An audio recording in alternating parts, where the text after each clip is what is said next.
Hi, everybody. This is Dr. Danny Brassell, America's leading reading ambassador. I'm joined once again with my good friend Enrique Hank Feldman, who's an international speaker, trainer, and the author of the Sam the Ant series. And we just put together a whole bunch of these little videos because the world's in turmoil right now. Between the COVID virus and the horrible murder of George Floyd, the protests ensuing, it makes a lot of us feel like we're powerless. And so Enrique and I just want to shoot some videos to give people hope and to show the power of story, specifically your story, and why your story needs to be told. And so this time we'd like to really devote this episode to connectivity. And so Enrique, I'd love for you to share any tips you have about how all of us can connect with our audiences with our stories. Great question, Danny, and thank you for doing this. We are all in a different sort of need right now, right? So for me, when we talk about connectivity or connection, or I call it the art of connection, the first thing I do to help myself that I share with people is I connect with myself. So being connected to who you are allows you to feel empowered or more empowered, and allows you to connect with whoever it is you're connecting with, because people sense that. If someone feels a sense of desperation or fear or whatever, that's okay. We're human beings, but that's not the optimal place to be. So things like breathing exercises and, all sorts of movement. I do a lot of yoga. If someone can't move a lot yet, I encourage chair yoga for someone maybe more an elder who hasn't can't do normal yoga. So there are a lot of things we can do. Nutrition, it helps to focus on perspective. And when I work with groups of teachers or for-profit organizations, whoever it is, large, small, in between, I help them take on new perspectives, which leads to curiosity internally.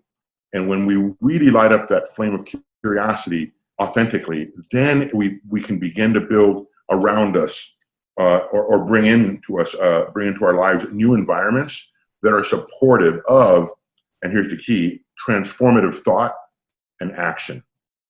But I don't see transformation as a goal. I see it as a byproduct. So back to your question about connectivity, if we want to connect with our audience or connect with others or have our voice be heard more or feel more empowered, we have to look inward first and make sure we're taking care of ourselves. And with your permission, I have a quick experience I'd like to take everyone through who's watching. Perfect. I was going to ask you for a quick win for everybody. What's something all of us can do for ourselves and lead with our teams or our students or whoever our group is? Exactly. So I'm known for, among other things, my play-based leadership approach. So everything I do is play-based, which to a lot of adults might sound like, oh, this is light stuff. No. Ask Google, right? Some of the most successful companies in the world use a play-based approach. We can get a lot done and be very efficient and be a lot healthier, with our mindset when we're more playful. One of my favorite perspectives, Danny, is living like a child. Another is learning like a child, and another is loving like a child, right? So let me take everyone through a brief, probably, 2-minute experience.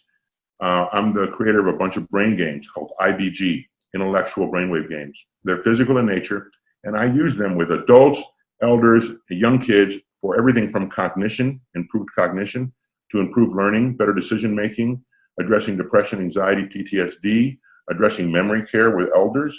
So they're research-based, in case anyone is asking that question, but really, most importantly, they're fun, and they ignite a new thing. They ignite newness. They ignite a new perspective, which is where connectivity begins, from my experience. So let's jump in. Yeah, let's jump in. So Danny, do what I'm doing too, okay? So letter X, and 1, 2, ready, and switch. So this is really easy, thank goodness. I'm glad it's easy for you, because this is a 3-year-old brain game, okay? So I'm glad you can do it, brother. Right, let's jump from that to adult or more advanced. I've seen some 8-year-olds who can do this. Finger here and thumb here. So make sure it's not here, it's here, and the thumb is not down, the thumb is in. And 1, 2, 3, and switch, 2, 3, and just keep doing your best, brother. That's okay. You're not alone. No one's alone. Boom, boom.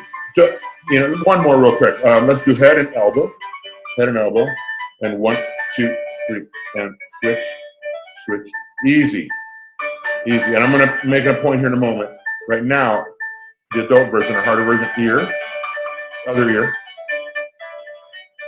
Oh, hand, same hand, other ear. Okay, it's okay. And nose. And nose. 1, 2, 3, and switch, 2, 3. Exactly. It's okay. Good job. So super, you get the idea.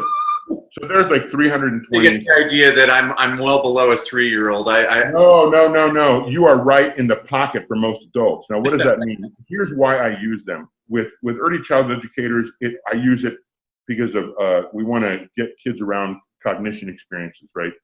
And to build more synapses and so forth. But in this case, here's why I'm using it. I'm using it because this is what complacency looks like. This is what boredom feels like. And this is where a lot of people, it's how they're thinking. They're not thinking with any newness. When we go to something new or experiencing, let's say, a new idea from someone, quite often we're like, as adults, we're like, we get old neurologically very quickly. And that is not only unhealthy for our brain, it's unhealthy for our spirit. And to me, I see a lot of people meaning well, most meaning well, who are forgetting to seek newness in their life and to be open to ideas. And not only new ideas, but open to other ways of how we connect and how we communicate. Yeah, I think that's a really important lesson, Enrique. I mean, that's something I think all of us have to do right now, is to maybe get a little bit more comfortable with being uncomfortable. There's so much chaos in the world right now, and I honestly think you and I have both been avid travelers, and the more I travel the world and experience different cultures and religions and ethnicities, I find that while we all have differences, we all have so much in common, and it's really important to be exposed to those types of things. Yeah, we all want to experience love. We want to be loved. We want to enjoy healthy, delicious food. We want to see our kids smile and thrive. And yet I think that one of the challenges is what we grow up, how many different environments we grow up in or don't. So I, much like you as a young person, had the I'm so grateful, extraordinary moments in my life to travel to, like 7 European countries as a 17-year-old on a music tour. And I've been all over the world. And I, like you, when I came back, check this out. I would have people say, so what was it like in Germany? What was it like in Japan? What was it like in Mexico or France, or, in all these different places I've been?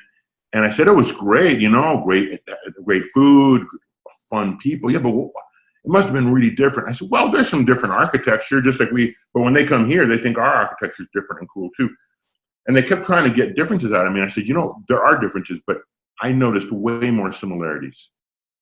And if we remind ourselves how we can connect with others, and that connecting and communicating is an art form, if we were to look at it that way and push ourselves to learn more about how to connect, I think we will quickly find that our family is everywhere. I think that's great, Enrique. So I think that's going to be a good teaser for our next episode. I think that's what we've talked about. In the first episode, we really talked about knowing our own story. This one, we really talked about connecting, and he gave us a really great takeaway for that. And I think in our next one, we're going to really kind of try and put it all together and talk more about, how do we take our story and connect and know our audience? So all of this, we show the real power of storytelling. So everybody join us again. Enrique and I will put together one more of these quick little videos for us, because all of us have a story to tell, and your story matters. So check out the next one, everybody. Cheers.